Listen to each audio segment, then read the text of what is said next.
You're listening to Detective Tapes. Hope you enjoy the story. It's January 28th, 2013, and the air in Lansford City bites like a blade. I'm a detective with the city's police department, working the grim underbelly of this decaying industrial sprawl in the American Midwest. At 4:17 p.m., my radio crackles with a frantic call from dispatch. A man at 409 West River Lane, a rotting tenement in the poorest part of town, reports a woman stabbed, blood everywhere. His voice shakes, then the line goes dead. No name, no details, just an address and a crime scene waiting. My partner and I pull up in our unmarked sedan, tires crunching over frostbitten gravel. The tenement looms ahead, 2 stories of crumbling bricks scarred by neglect. A crowd of tenants huddles in the courtyard, their breath fogging in the cold, faces pale under flickering streetlights. A wiry man with a slight limp steps forward, says he's the one who called. He points to his wife, trembling beside him. She heard the screams, he says. She found her. His wife's story spills out in fragments. She was in her room when a cry cut through the afternoon, faint at first, then desperate, calling her name.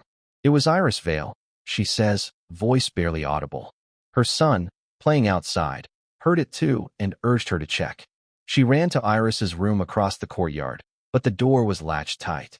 She pounded, shouted, heard more screams, Iris begging for help.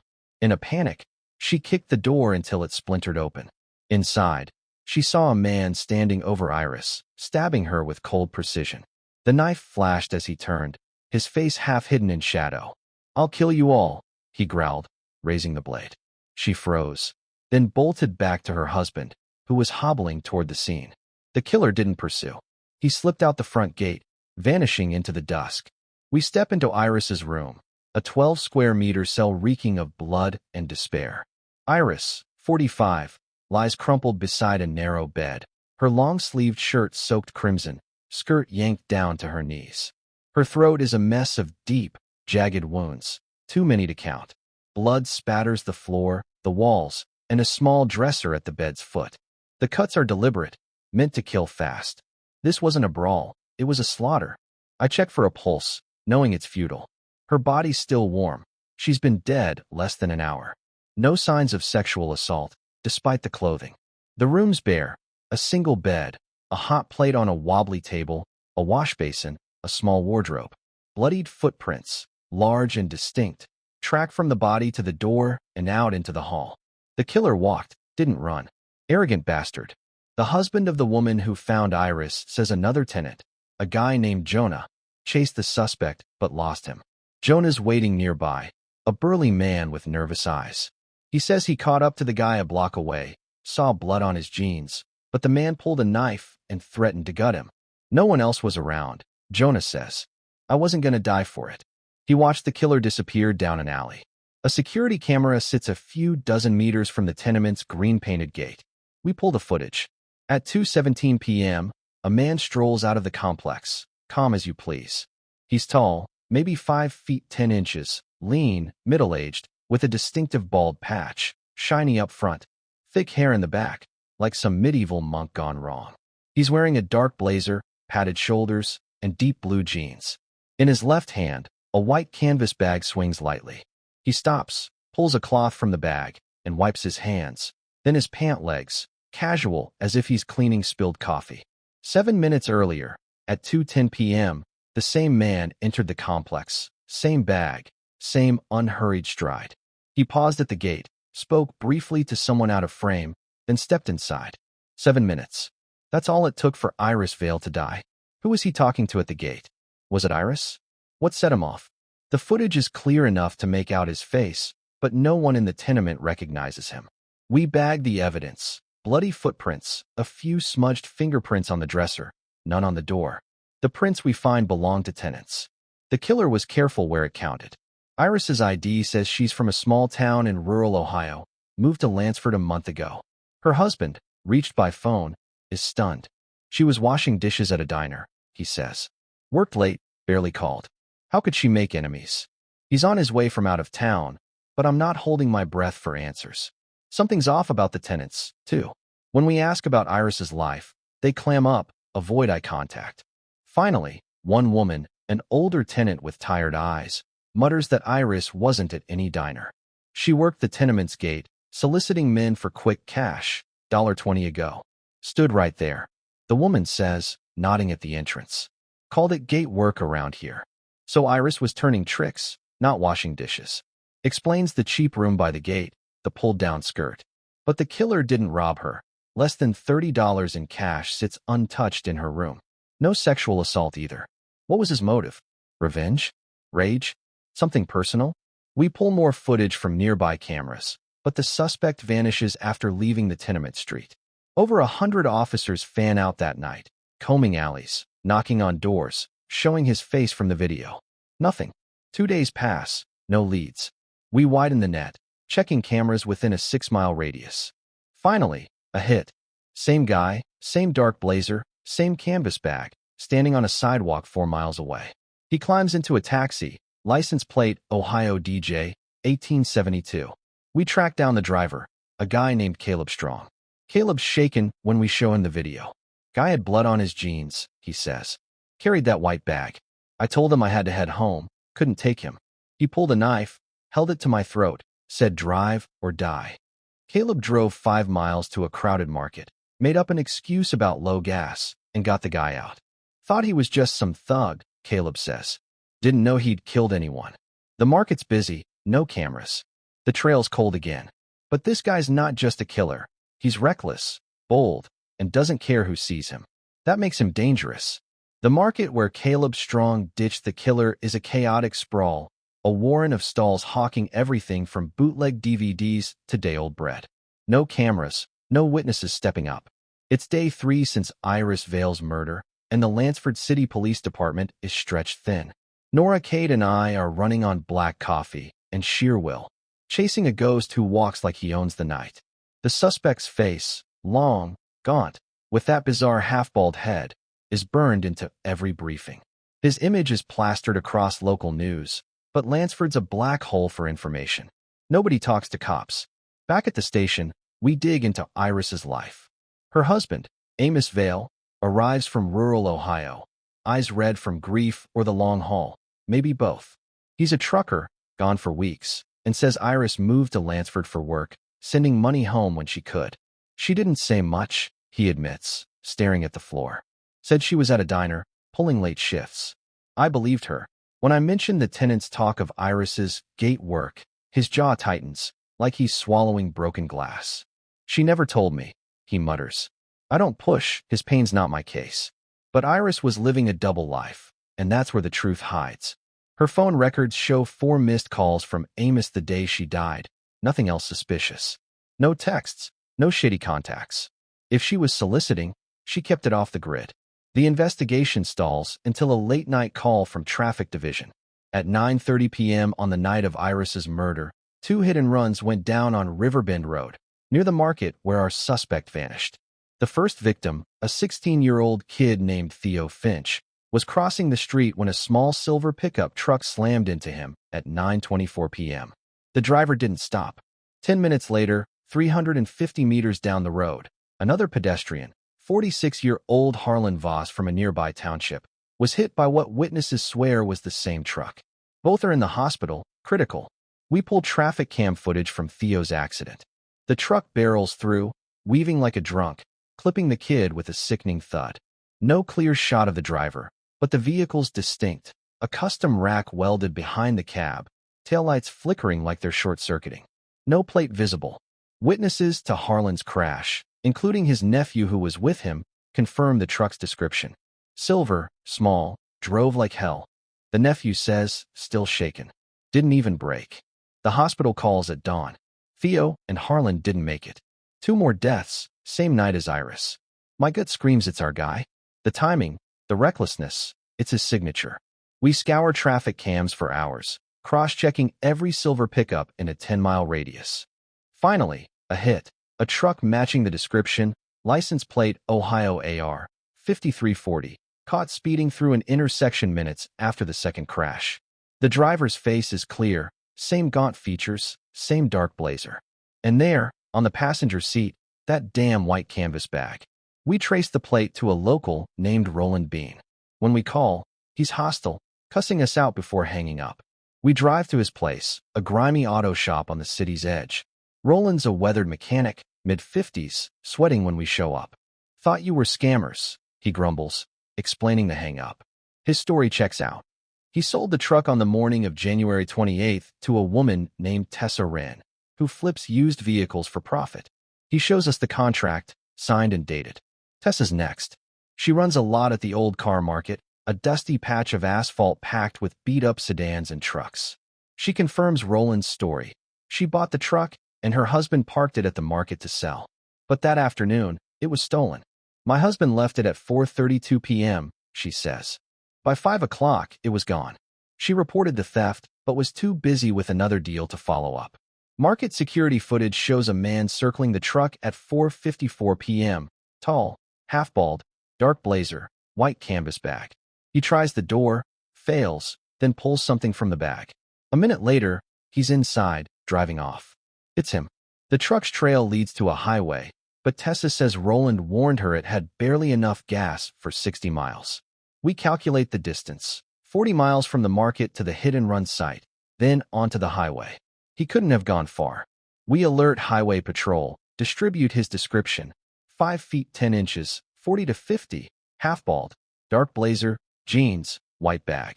Every gas station and rest stop gets his photo. Social media is buzzing. Locals on Twitter calling him the bald killer. By day 5, we're grasping at straws. Then a call from a doctor at Lansford General Hospital. He treated a man on the highway 3 nights ago, after Iris's murder. A silver pickup, plate Ohio AR 5340, crashed into a semi. The driver was dazed, minor injuries, but carried a white canvas bag. Inside, staff found a bloodied knife and ID papers. The doctor's voice tightens. "He slipped out before dawn, took the bag. We kept the papers." The ID names him, Gideon Holt, 45, from a dead-end Ohio town. The knife's blood matches Iris Vale's DNA. A quick check shows Holt's record: 10 months for theft in 2008, worked odd jobs in Lansford since. We track his last employer, a brick factory on the city's outskirts. The manager, Ezra Pike, calls him a drifter, worked 5 days a month, always scrounging for cash. "Shady as hell," Ezra says. 2 days before the murder, he showed up, filthy, begging to crash. Got into a brawl with a co-worker, nearly broke the guy's nose. I told him to beat it. Ezra hesitates, then drops a bomb. "There's more. 6 months back, we had a worker die here. Stabbed in his room, like your victim. I always figured Holt did it." He points to a row of dorms across the yard. "That's where it happened. Holt lived across from the guy, helped carry the body out, claimed he was trying to save him. But I saw scratches on his hands. Never sat right." We pull the file on the factory murder. The victim, a laborer named Jasper Creed, was stabbed in the chest and neck, same as Iris. No arrests, no hard evidence. Holt was questioned but released. His prints and footprints in the room were excused as part of his rescue effort. Too many workers tramped through, mucking up the scene. The parallels to Iris's case are chilling. Same weapon, same savagery. Gideon Holt's looking like a man who kills and walks free. We've got a name, a face, and a pattern. Holt's a predator, bold but cunning, and he's still out there. Every cop in Lansford's on edge, but I can't shake the feeling he's not done yet. Gideon Holt's name is a live wire, sparking through every corner of the Lansford City Police Department. It's February 3rd, 2013, day 6 since Iris Vale's blood stained that tenement floor, and Lansford feels like a city holding its breath, waiting for the next body to drop. The station is a madhouse, phones ringing off the hook, officers barking orders, the air thick with cigarette smoke and desperation. Nora, Kate, and I are running on fumes, our eyes burning from too much coffee and too little sleep. Holt's gaunt face, with that freakish half-bald head, shiny up front, thick and matted in the back, stares down from every bulletin board, every TV screen, every flyer stapled to telephone poles across the city. We've flooded social media, too, with locals on Twitter dubbing him the Bald Butcher. But Lansford's a tough crowd. People here don't trust cops, and every lead feels like chasing a shadow in a storm. We dive deeper into Holt's past, starting with the brick factory on the city's outskirts. Ezra Pike, the manager, had painted him as a leech, lazy, volatile, always scrounging for cash. We head back to the factory, a grim sprawl of smokestacks and worker dorms that reeks of baked clay and despair. Ezra meets us at the gate, his face etched with exhaustion. Holt was poison, he says, spitting into the dirt. Owed half my crew money, started fights over nothing. When Jasper Creed got stabbed 6 months ago, I knew it was him. Cops didn't have enough to pin it, but I saw it in his eyes. He leads us to the dorms, a row of concrete boxes with peeling paint and rusted window frames. Holt's old room is a 10 by 10 cell, barely big enough for a cot and a crate. Across the hall is Jasper's room, where he bled out last August. The walls are thin, the air heavy with the ghosts of men who've worked themselves to death here. Ezra points to a faint stain on the floor outside Jasper's door. Blood, long since scrubbed but never fully gone. Holt lived right there, he says, nodding at the opposite door. Helped carry Jasper out when we found him. Said he was trying to save him. But I saw scratches on his hands, fresh ones. He blamed the doorframe. Bullshit. We pulled Jasper Creed's case file back at the station. The crime scene photos hit like a punch. Blood sprayed across the walls in violent arcs, pooling under a cot where Jasper lay, his chest and neck torn open by a pair of rusted scissors left on the floor. The wounds mirror iris veils, deep, frenzied, personal. The report notes a struggle, overturned furniture, a broken lamp, blood smears on the walls like someone clawed for life. Holt was questioned, but his story held. His fingerprints and footprints in the room were explained by his rescue attempt.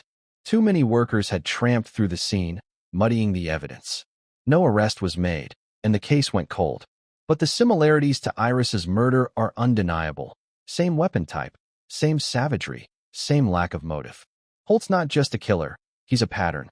Nora and I dig into Holt's history. His 2008 conviction was for stealing copper wiring from a construction site. Petty but bold, the kind of crime that takes nerve. He served 10 months, got out, and drifted through Lansford's underbelly. Delivery driver, factory hand, day laborer, never staying long. His last known address is a flop house in the North End, a rat-infested dump abandoned months ago.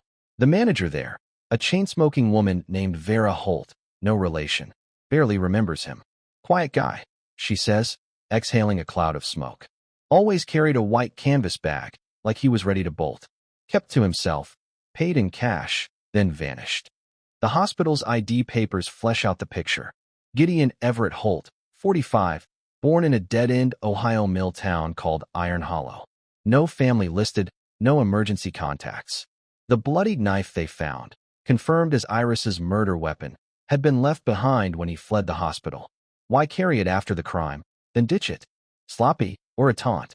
We send the knife for further DNA testing, hoping for a link to Jasper's case. But the scissors from that murder are long gone, misplaced in evidence storage. A screw-up that makes my blood boil. Every loose end in this case feels like a door Holt slipped through before. We canvass the North End, showing Holt's photo to anyone who'll look. A diner waitress thinks she saw him a week ago, buying coffee with crumpled bills, his clothes reeking of sweat. A pawnshop owner recalls a guy matching his description trying to sell a watch, but he didn't bite. Looked like he hadn't slept in days, the owner says. Eyes like a cornered dog. Each sighting builds a picture. Holt's a drifter, living on the margins, always moving, always watching. The break comes on the afternoon of February 3rd, when a call hits the tip line from a shipping yard near Tuttle Creek, a rough industrial zone where the air smells of diesel and rust. The caller, a worker named Felix Dunn, says he spotted a man matching Holt's description, tall, half-bald, still in that damn dark blazer and jeans. Looked like he hadn't changed in days, Felix says, his voice tight with urgency. Grubby, like he's been sleeping in alleys. I'm sure it's him. Felix's story gets wilder. Yesterday, he caught someone trying to steal a parked van from the yard. Guy backed it out, but the exit's tight, he says. Me and 2 guards chased him. He ditched the van and bolted, left his shoes behind. Cheap sneakers, caked in dirt. Felix didn't connect it to Holt until he saw our flyer pinned up at a gas station.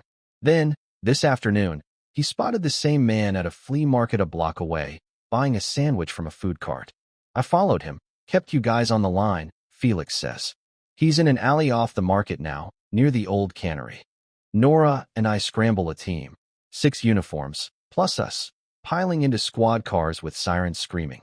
The flea market's a chaotic sprawl, vendors shouting over the clatter of carts, the air thick with grease and cigarette smoke. Felix meets us at the edge, a wiry guy in a flannel jacket, pointing to a narrow alley flanked by overflowing dumpsters and crumbling brick walls. He went in there, he says, eyes darting. Looked twitchy, like he knew someone was watching. We block both ends of the alley, weapons drawn, moving in slow and quiet. My pulse hammers in my ears, the weight of the case pressing down like a vice. If Holt's here, he's cornered, and cornered animals fight dirty. A shadow shifts behind a dumpster. A man, tall, hunched, clutching that white canvas bag like it's his lifeline. Police. Hands up. I bellow, my Glock steady. He freezes, eyes glinting in the dim light, then bolts, shoes slapping wet pavement. There's nowhere to go. We tackle him, his blazer tearing as he hits the ground, cursing and thrashing. It's him, Gideon Holt, gaunt and hollow-eyed, clothes filthy, still wearing the same damn outfit from 6 days ago. We cuff him, his wrists bony under the steel. A search turns up a fresh knife tucked in his waistband. Not the one from Iris's murder, but new, its blade gleaming with intent. In his pocket, 3 keyrings jangle, dozens of keys, a thief's toolkit for hot wiring cars. The canvas bag holds nothing but a crumpled rag and a half-eaten candy bar, but its presence ties him to every scene. Iris's murder, the stolen truck, the hit and runs. At the station, Holt's a caged animal, yelling we've got the wrong guy, his voice raw with panic. I'm starving, he snarls, claiming he hasn't eaten in days. We get him a burger and water, and he tears into it like a man possessed, grease smearing his chin. Once he calms, we start digging. He says his father's alive, mother's dead, no other family. His demeanor shifts, less frantic, more calculating, like he's sizing us up. He won't touch the murders or the hit and runs, dodging questions with a smirk that makes my skin crawl. The evidence is a noose tightening around him. Footprints in Iris's room match his sneakers, size 11, the tread pattern unmistakable. Blood on his jeans tests positive for her DNA. We pull security footage from the tenement again, zooming in on his exit. He's wiping his hands with that rag from the bag, casual, as if he's cleaning paint, not blood. The timeline fits like a glove. 7 minutes in the tenement, from 2:10 to 2:17 p.m., enough time to kill and walk away. The hit and runs, the stolen truck, the hospital escape, all point to a man who doesn't just kill but thrives on chaos. Nora leans in during interrogation, her voice like ice. Why'd you do it, Gideon? What did Iris do to you? He stares at the table, lips twitching, but says nothing. I try a different angle, mentioning Jasper Crete. His eyes flicker, just for a second, but it's enough. He knows we're onto him. We don't have a confession yet, but the evidence is ironclad. Still, I can't shake the feeling he's holding something back, some piece of the puzzle we haven't found.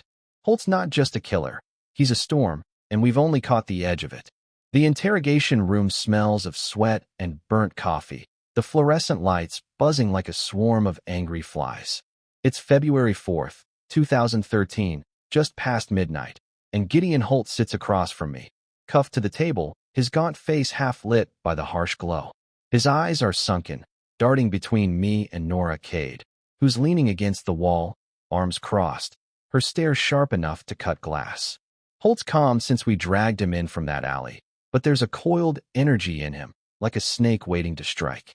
He's eaten, he's hydrated, but he's still wearing that filthy blazer and jeans, 6 days unwashed, the stench of blood and grime clinging to him like a second skin. We've got him dead to rights, footprints, DNA, security footage, but a confession would seal this case airtight. And I want to know why. Gideon, I start, keeping my voice low, steady. You're not walking out of this. We've got your shoes in Iris Vale's blood, your knife in the hospital, your face on every camera from here to the highway. You killed her. You ran down Theo Finch and Harlan Voss. And I'm betting you stabbed Jasper Crete at that factory, too.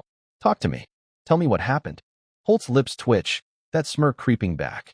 You're fishing, detective, he says, his voice raspy, like he's gargled gravel. Got no idea what you're talking about. He leans back, the cuffs clinking, and glances at the one-way mirror. He knows we're recording, knows the clock's ticking.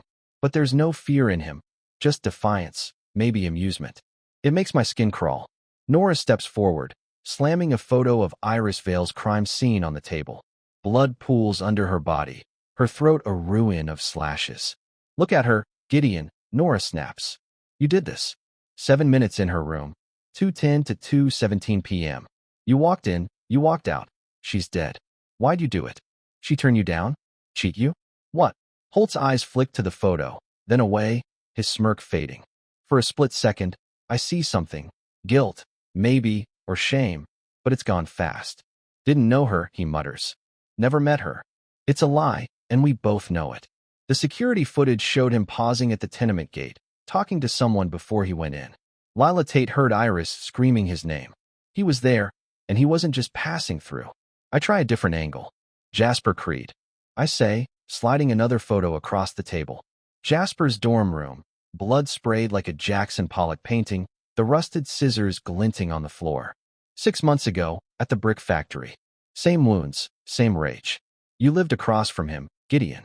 You carried his body out, played the hero. But those scratches on your hands, Ezra Pike saw them. You weren't saving anyone.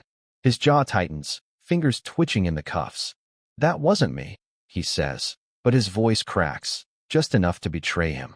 Nora catches it, too, and leans in, her voice like a blade. You're a liar, Gideon. We've got your pattern. You stab, you kill, you walk away calm as hell. Iris, Jasper, maybe others we don't know about yet. What's driving you? You're not just some thug. This is personal. Holt's eyes narrow, and for a moment, I think he's going to snap. But he leans forward, elbows on the table, and his voice drops to a whisper. You want to know about me, detective? Fine. I'm nobody. Born in Iron Hollow, 7th son of a drunk who beat us senseless. Mom died when I was 10, left me with nothing but a name nobody cares about. Gideon, the failure, the runt. Been scraping by ever since, driving trucks, stealing what I could.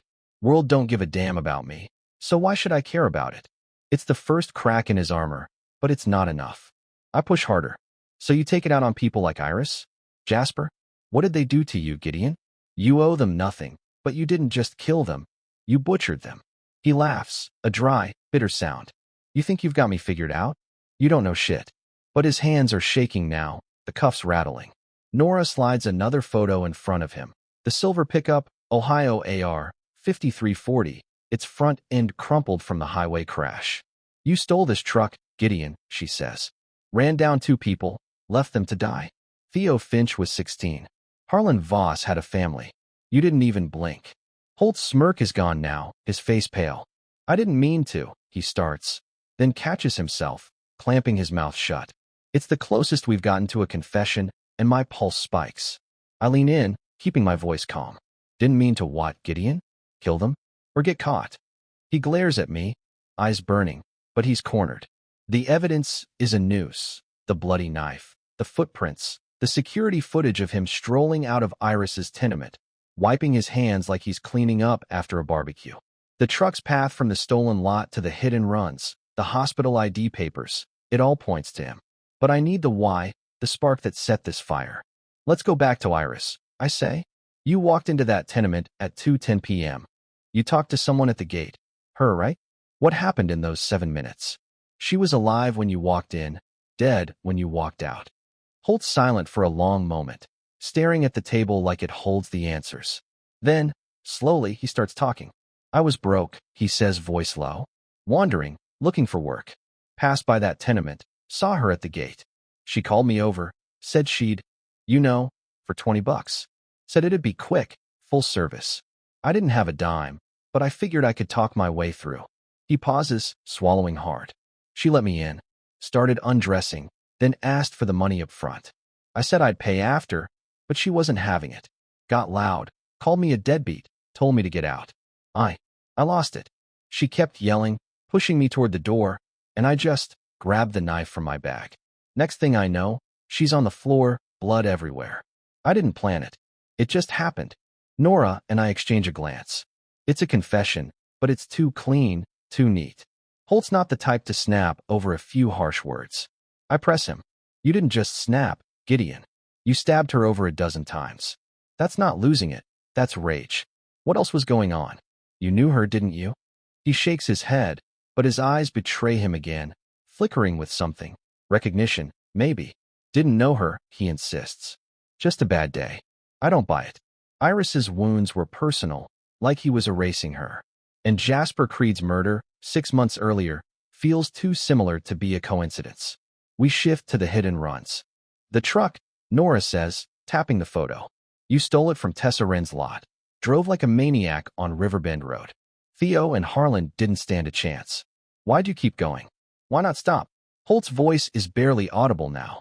I was trying to get out of town. Truck was low on gas. I was pissed, driving too fast. Didn't see the kid till it was too late. Then the other guy. I panicked. Kept driving.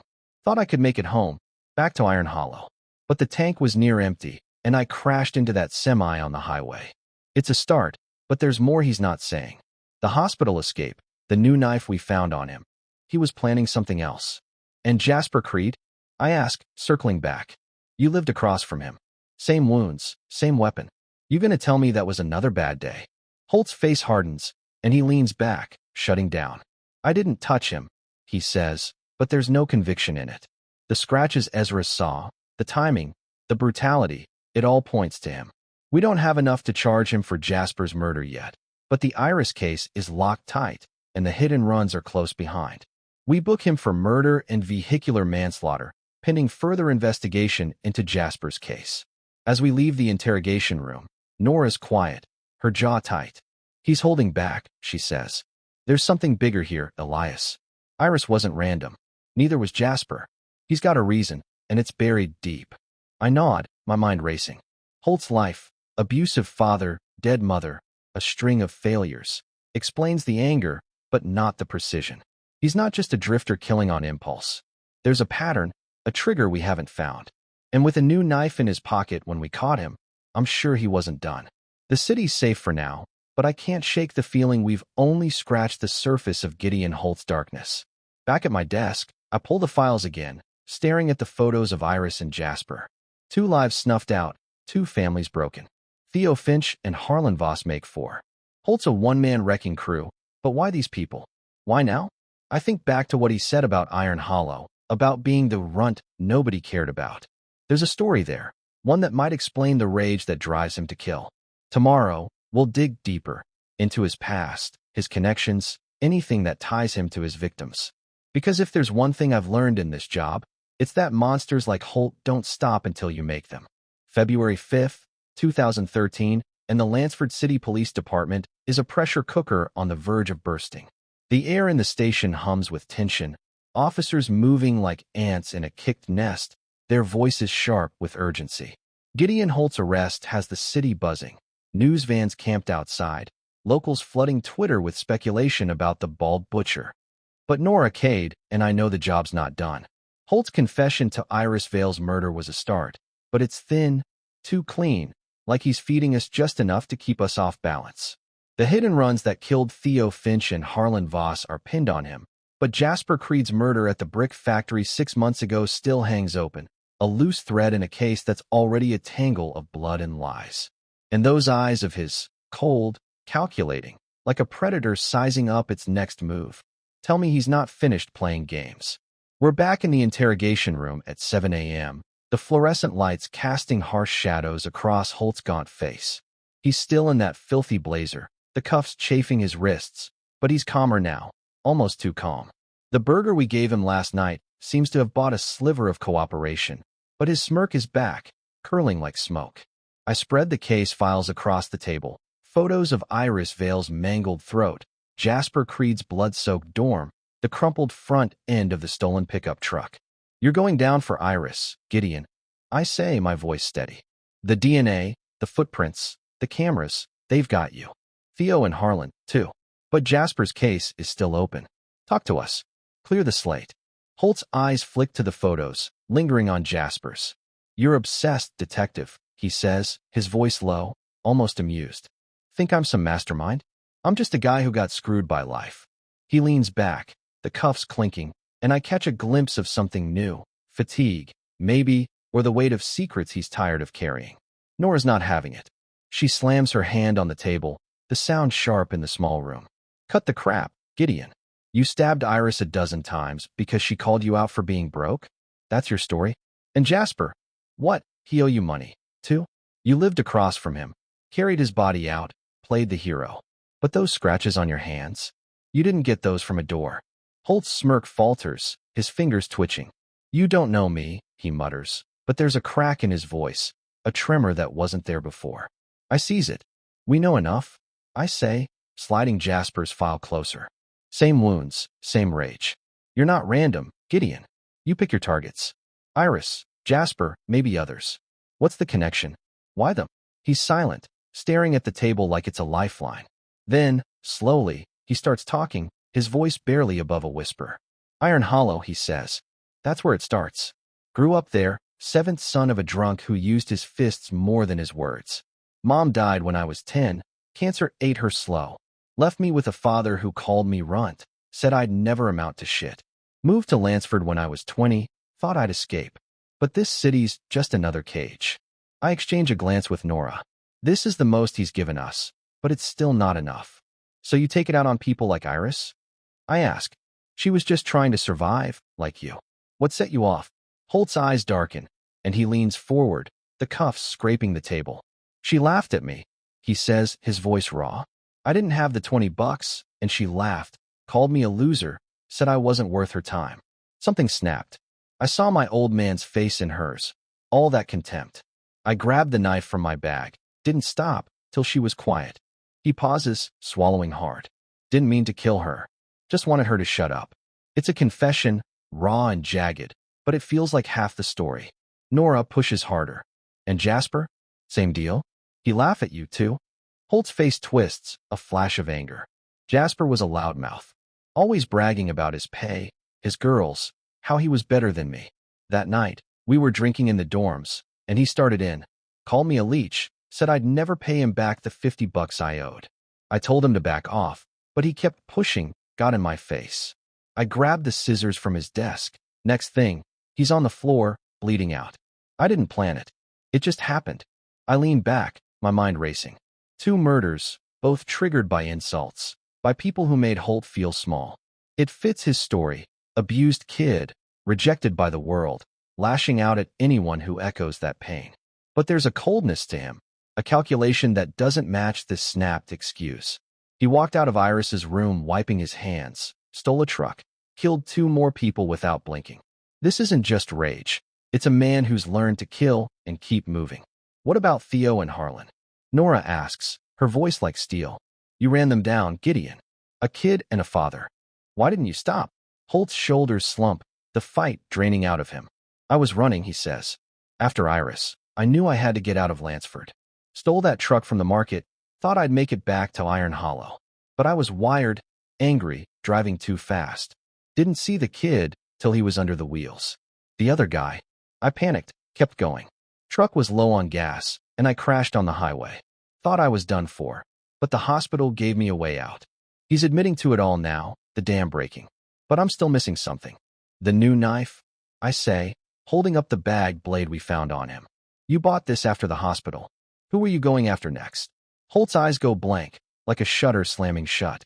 Nobody, he says, too quick. Just protection. I don't believe him. A guy like Holt doesn't carry a knife for defense. He's planning, always planning. We end the session, but his words stick with me. There's a thread connecting his victims, something deeper than random slights, and we need to find it before his lawyer starts poking holes in our case. Back at my desk, I pull every record we have on Holt. His theft conviction in 2008 was just the start. Petty crimes stretch back years. Shoplifting, breaking, and entering, all small time, but escalating. He's been in Lansford since his early 20s, drifting between jobs, never staying long. A contact at the brick factory, a coworker named Milo Vance, gives us more. Holt was a loner, Milo says over the phone, always talking about how the world owed him. 2 days before Iris's murder, he showed up at the factory, looking like hell, dirty, strung out. Asked to crash, but Ezra kicked him out after he started a fight. Guy was a ticking bomb. Milo mentions something else. Holt had a wife once, back in Iron Hollow, but she left him while he was in prison. Took their 2 daughters, remarried, cut him off. He talked about her sometimes, Milo says. Bitter as hell. Blamed her for everything. His record, his debts, his whole damn life. It's a lead we hadn't chased yet. If Holt's carrying a grudge, maybe it's not just random victims he's targeting. Maybe it's personal. We tracked down his ex-wife, Lena Holt, now Lena Grayson, living in a small town 50 miles from Lansford. She's reluctant to talk, her voice tight over the phone. Gideon was trouble from day one, she says. Drank too much, stole to get by, always angry. When he went to prison, I took the girls and left. Couldn't let them grow up around that. She confirms Holt's story about his childhood, abusive father, mother dead young, but adds a twist. He always felt cheated, she says. Thought everyone was out to humiliate him. If you crossed him, he'd hold a grudge forever. It's starting to click. Iris laughed at him. Jasper mocked him. Both hit that raw nerve of rejection Holt's carried since childhood. Theo and Harlan were collateral damage, caught in his reckless escape. But the new knife, the way he kept moving after the hospital crash, there's someone else he's after. Lena? His daughters? We put a protective detail on her house, just in case. The community's role in catching Holt can't be ignored. Lila Tate broke down Iris's door, risking her life to try to save her. Jonah Creed chased Holt, even if he couldn't catch him.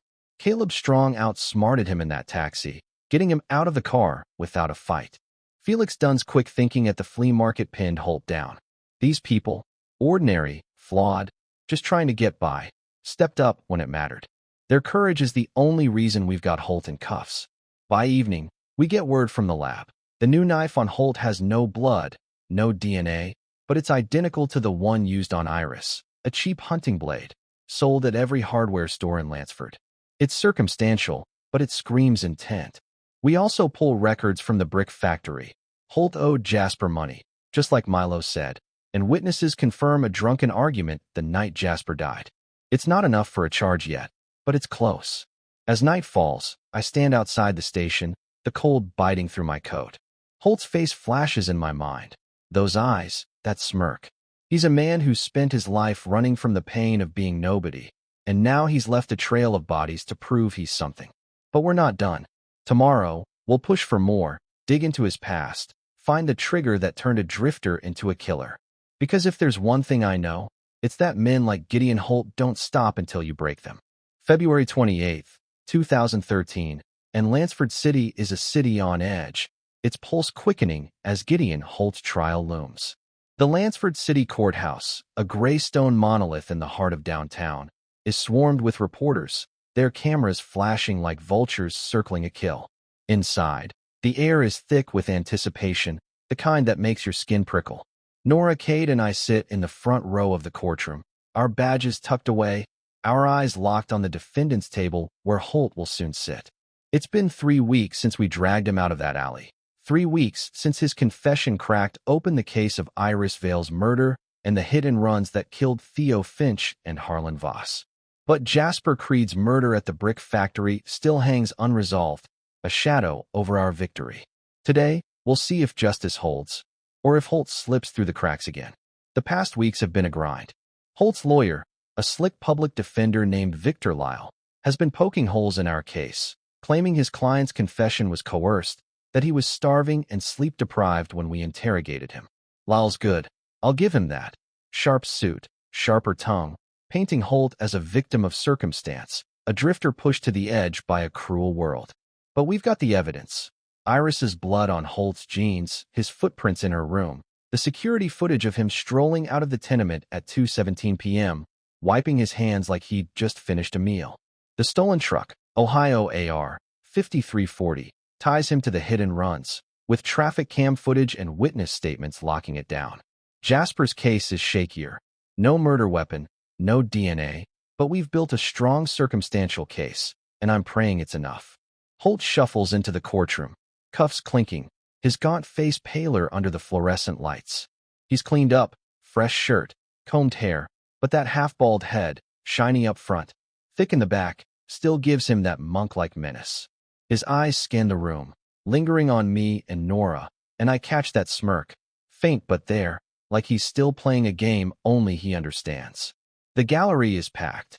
Amos Vale, Iris's grieving husband, sits rigid, his hands clenched. Theo Finch's mother weeps quietly beside Harlan Voss's nephew, their faces etched with loss. Lila Tate and Wesley Tate are here, too.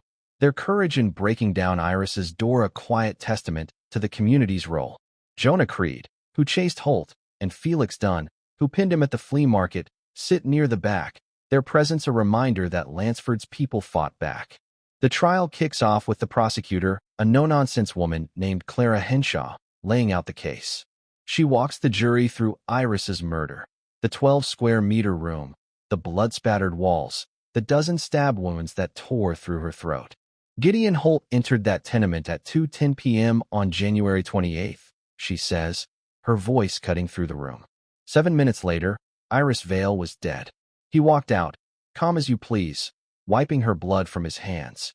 She plays the security footage, Holt's lanky frame unmistakable as he pauses at the gate, talks to someone, likely Iris, then slips inside. The jury leans forward, their faces grim.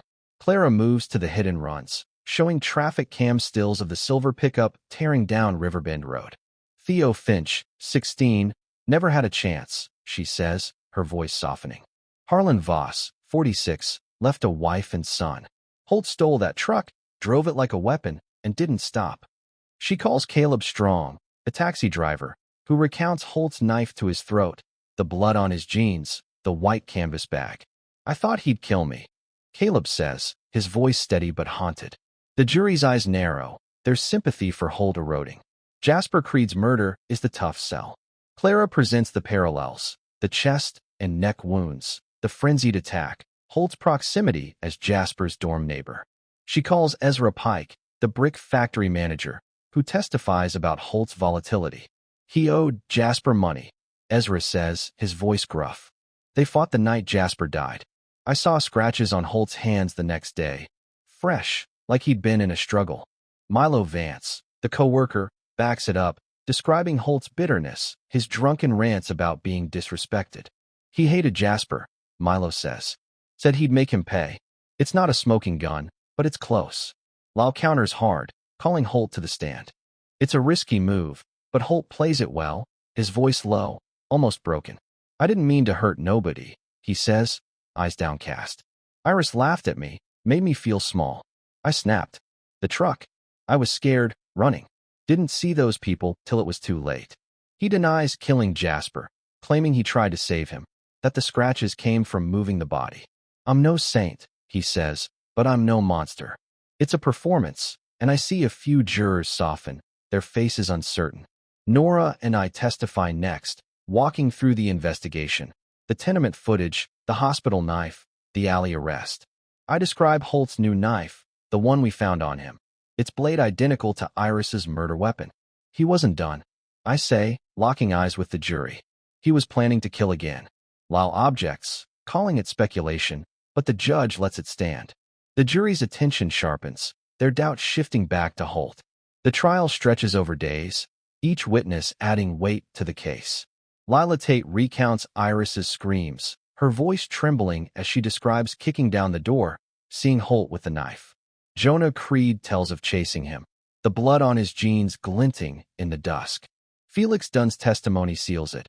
I saw him at the flea market, same clothes, same bag. Followed him to that alley, called the cops. He was running, but we stopped him. The community's role shines through, ordinary people who risked everything to bring a killer down. Closing arguments are brutal. Lyle paints Holt as a broken man, driven to desperation by poverty and pain. He's guilty of mistakes, Lyle says, but not of a grand plan. Clara fires back, her voice like a whip. Gideon Holt chose to kill. He chose to run down two innocents. He chose to carry a new knife, to keep hunting. This is no victim. This is a predator. The jury deliberates for 2 days, the longest 48 hours of my life. On March 2nd, the verdict comes. Guilty on all counts. First-degree murder for Iris Vale, vehicular manslaughter for Theo Finch and Harlan Voss. Jasper's case doesn't stick. Too much circumstantial evidence. Not enough hard proof. But the judge sentences Holt to life without parole for Iris's murder, with additional years for the hit and runs. As he's led away, Holt's eyes meet mine, that smirk gone, replaced by something hollow, like he's finally realized the game is over. Outside the courthouse, the air feels lighter, the city exhaling. Amos Vale thanks us, his voice choked. She didn't deserve this, he says, clutching a photo of Iris. Theo's mother hugs Nora, tears streaming. Lansford's people, Lila, Wesley, Jonah, Caleb, Felix, stand together, their faces weary but proud. They didn't just witness this case. They shaped it, their courage the backbone of our fight. Back at the station, I sit at my desk, the case files spread out like a map of hell. Holt's life, abusive father, dead mother, a childhood of being called runt, explains the rage, but not the choice to kill. His ex-wife, Lena Grayson, was the key we almost missed. After the trial, she sent us a letter Holt wrote from prison, one we hadn't seen. "You took everything," he wrote. "You, Iris, Jasper, all of you," laughing, thinking I'm nothing. "I'll make you pay." It was a hit list, incomplete but chilling. Iris and Jasper weren't random. They'd crossed him, mocked him, triggered that deep well of hate. Lena was next, the new knife meant for her. The protective detail on her house stays in place, just in case. Jasper's case gnaws at me. We reopen it, digging for new evidence. A week later, a factory worker comes forward, saying he saw Holt with blood on his shirt the night Jasper died, but was too scared to talk. It's enough to file new charges, though Holt's already locked away for life. Justice for Jasper will come, slow but sure. As I drive home, the city's lights blur through the windshield. Lansford's a hard place, full of broken dreams and desperate people. But it's also a place where folks like Lila Tate kick down doors, where Felix Dunn follows a hunch, where a community stands up. Holt thought he could tear through this city, leave bodies in his wake, but he didn't count on us. Cops, neighbors, strangers, all fighting back.